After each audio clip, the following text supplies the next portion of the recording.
Welcome to Royal Express News. I am Queen and I'm here to bring you latest updates on today.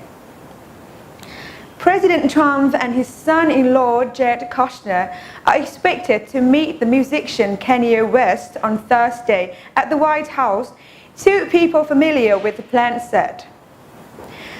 Kanye West is headed to the White House for a meeting with the president. On the docket, violence in Chicago. What impact will their talk have? Joining me now with the insight is Fox News political Giano Caldwell. What do you think about the meeting between Kanye and the president? Do you think anything will come from it?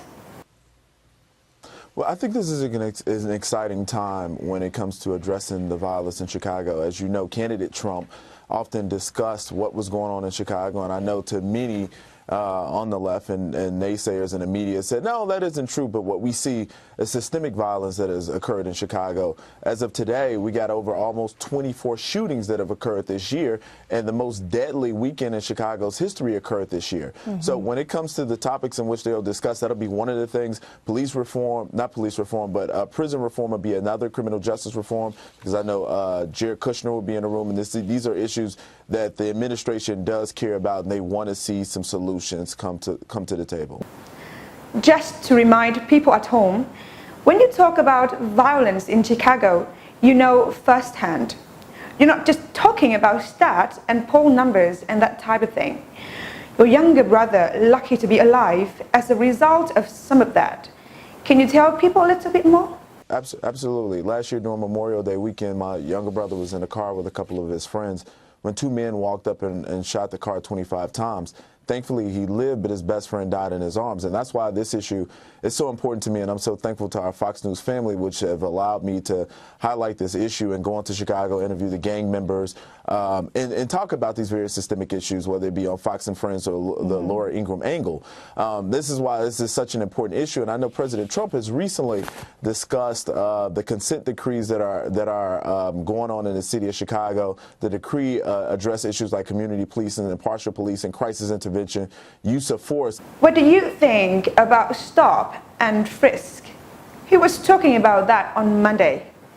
Yeah, so the stop and frisk issue is something that's been ruled as unconstitutional. And I think when it comes to discussing this issue with President Trump and having Jeff Sessions, our Attorney General, go in and potentially uproot the consent decree, I think it could be problematic. And I would want to caution the administration on that because we don't want to erode trust between the community. The reason for consent decrees is when there's consideration of police misconduct and corruption. You think about cases like John Burge, who tortured over 200 suspects, him and his team, cost the city of Chicago over $100 million. You think about Johnson Van Dyke with the Laquan McDonald shooting, or you think about a former police officer who was accused of framing over 51 people of murder, and this was folks that were convicted for up to 2,300 years combined. So we have to approach this in a very strategic way, because it isn't just the shootings in Chicago that we should be concerned about. We should be concerned about the full picture and make sure we have community buy-in. That's part of what Kanye is hoping to accomplish. Quickly, the backlash that he received has been disturbing when you listen to some leaders from black community saying he's crazy, he's gone to the hospital, he shouldn't listen to him, all that type of thing.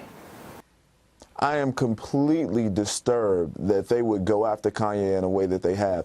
If he were in support of Hillary Clinton, as he has been in support of President Trump, you would not get this backlash. You wouldn't see this from the liberal elite, whether they be white or black, in Hollywood or in Washington, D.C. To consider a man like this, who has been, quite frankly, a genius in his creation of music, went from producing to rapping to now being a fashion mogul. How could you call this guy dumb or stupid, as we see some of my friends on the other side, on other networks, have said about him? I'm completely disturbed that they would go after someone like this, and I know that black conservatives all over the country feel his pain, because we who go on these national platforms are regularly called those things by the liberal left. Thank you so much. I really appreciate you joining us today. And with that, ladies and gentlemen, we have reached the duration of today's program. Thank you for watching.